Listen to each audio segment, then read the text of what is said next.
priesthood. So you haven't had a priest since then. Even though the ones you had really, up to that point, they wasn't too good. You know what I'm saying? Most of them was messed up before it got to that point. But nevertheless, the priesthood was still good until Jesus died. The Levitical priesthood was still good until Jesus died. But it's been something like 2,600 years since you had a king, and I'll say about 2,000 since you had a priest. So now he said you're going to abide many days without a king and without a priest. Go ahead and read on. Afterwards shall the children of Israel return. Now he said, afterwards shall the children of Israel return, because Israel got kicked out. You know, go and read Luke chapter 21, and it will tell you that Israel got kicked out of their land.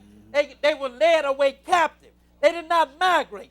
They were led away. And then what Jesus said this now. You know, nobody want to listen to the prophets. They say, you know, the prophets, they ain't got a clue what they were talking about. But we believe in Jesus. Well, go and read Luke chapter 21, and Jesus will tell you that Israel will be led away captive into all nations. Now, if you find me a people that was led away captive into all nations, you have discovered Israel. Yeah. And if they were not led away captive, then they are not Israel. Isn't that simple? Yeah. Now, you got the people that you call Israel today. How did they get to this hemisphere? They migrated, didn't they? Right. How did your forefathers get to this hemisphere? They were led away captive, right? And how did they get to Europe? They were led away captive, right? Right? And how did they get down into those islands? They were led away captive. Wherever you find them at, they were led away captive. Yep. So they are Israel, because the evidence says they are Israel. You know, we got a lesson about who Israel is, that we can prove what we said. So now, he said, now afterwards shall the children of Israel return. Now they were to be led away captive until Jesus makes his second coming, and he is going to gather them, even as he said in the 13th chapter of Luke. Read that 5th verse now. Afterwards shall the children of Israel return. Now he said, afterwards shall the children of Israel return. Go ahead and read. And seek the Lord their God. Go ahead. And David their king. And shall fear the Lord and his goodness in the latter days. Shall fear the Lord and his goodness in what days? In the latter days. And they going to seek the Lord their God, and who else? And David their king. Where's David our king at? David is dead and in the ground. When will David come up out of the ground? At the resurrection, when Jesus returned.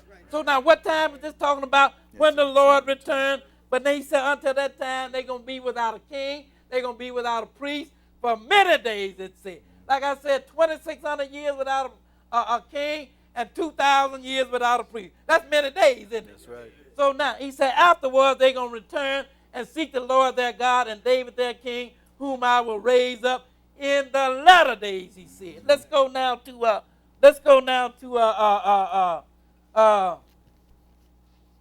Malachi chapter 3. And we're going to pick it up at verse 1. Malachi chapter 3, and we're going to begin reading at verse 1. Malachi 3 and 1. Because now we are, as I said earlier, you know, this lesson is about the two priesthoods here. One is inactive. I won't say done away with, just inactive. Because we're going to find out, because the Lord said that priesthood was given to Aaron and his sons for a perpetual statute. Said, yep. You know what perpetual means? That means unending. Lord, just set it aside for a time. Show you what the Lord going to do at his return. Let's start reading here at Malachi chapter 3, and we'll begin reading at verse 1. 3 and 1. Go ahead and read. Behold, I will send my messenger, Uh-huh. and he shall prepare the way before me. Go ahead. And the Lord, whom ye seek, shall suddenly come to his temple. Now he said, the Lord that you seek will suddenly come to his temple here. This last day stuff we're reading about here. Go ahead and read.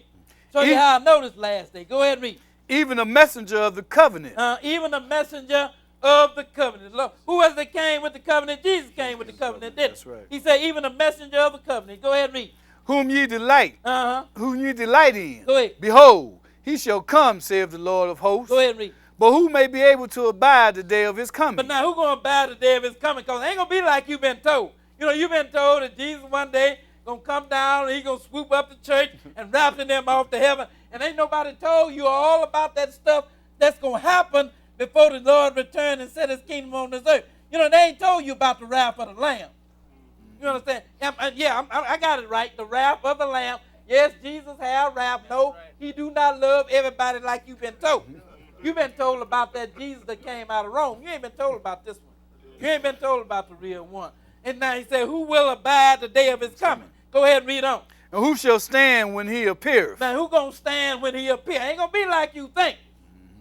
Lord talks about a great tribulation before he comes. And then after that, he talks about the wrath of the Lamb. That's right. And he said, who shall abide the day of his coming? Go ahead and read on. For he is like a refiner's fire, and like fuller's soap. Go ahead. And he shall sit as a refiner and purifier of silver. Go ahead. And he shall purify the sons of Levi. See what he's going to do? He said he's going to purify the sons of Levi, it said, That's didn't right. Now, because once again, he's going to establish the Levitical priesthood when we return. You know, we're on the priesthood after the order of Melchizedek today. And now when the Lord returns, he's going to reinstitute the Levitical priesthood. And it's going to be along with the priesthood after Melchizedek. Finish that verse. Excuse me.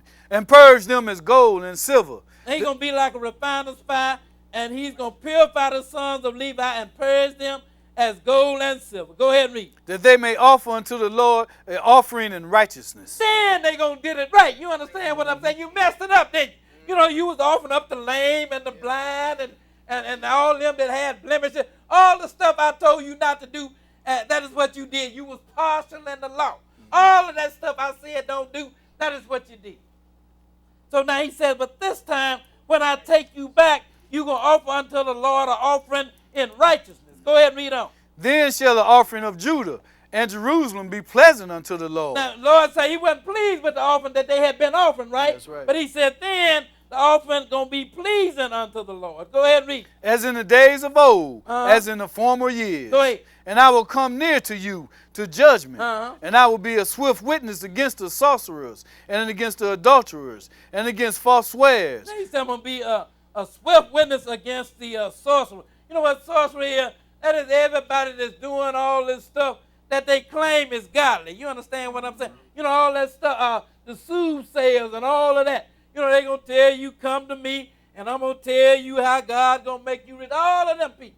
God said, I'm going to be a swift witness against the sorcerers and against the adulterers. Go ahead and read. And against those that oppose, that oppress the hireling in his wages, Go ahead. the widow and the fatherless, and that turn aside the stranger from his right. And fear not me, saith the Lord of hosts. Go ahead and read. For I am the Lord, Uh-huh. I change not. Go ahead. Therefore ye sons of Jacob are not consumed. Now the Lord said, I am the Lord, and I don't change. Therefore you sons of Jacob are not consumed. What the Lord required in past generations, it is the same thing that he required in this generation. Skip down to verse 16 and continue reading. Go ahead and read. Then they that fear the Lord spake often one to another. Now they that fear the Lord, they spake often one to another. Go ahead and read. And the Lord hearkened and heard it. Now the Lord, he listened and he heard it. Go ahead and read. And a book of remembrance was written before him for them that fear the Lord. Now he said a book of remembrance was written before them that fear the Lord. See, the Lord keep records. You understand what I'm saying? So you can't come down, 2,000 years ago, I know the Lord forgot. No, he didn't forget. Not that he got a bad memory anyway. But just in case I got the book just to show you. Because you're going to come with your story about, I didn't know that. Yes, you did. I got the record right here. You understand what I'm saying? Lord, he said that there was a book written that them that fear the Lord and thought upon his name. Go ahead and read on. And that thought upon his name. Go ahead. And they shall be mine, saith the See Lord. what the Lord said? And those that feared me and thought upon my name, they shall be mine, saith the Lord. Go ahead and read on. In that day when I make up my jewels. In the day that I make up my jewels, you better hope you're one of them jewels. Because if you're not one of them jewels, then you head to that other place that you don't want to go. Go ahead and read on. And I will spare them as a man spareth his own son. Now he said, them that feared me and thought on my name, in the day that I make up my jewels, I'm going to spare them as a man spared his only son. Go ahead and read. That serve him. That serve him. That's who a real servant of God is, one that serves. You know what serve means? That means to be obedient. Jesus even told you, why call ye me Lord, Lord, and do not the things that I say. If I am your Lord and Master, then you are supposed to obey me. And people make it like you ain't got to do nothing. All you got to do is open your mouth and say, I believe. You ain't got to be obedient to nothing. Go ahead and read on. Then shall ye return and discern between the righteous and the wicked. He said, then you will return and discern between the righteous and the wicked. Go ahead and read. Between him that serveth God and him that serveth him not. And between him that serve God and him that serve not. You remember that. Let's go now to Ezekiel chapter 44. And we began reading at verse 10, Ezekiel 44, and we're going to pick it up at verse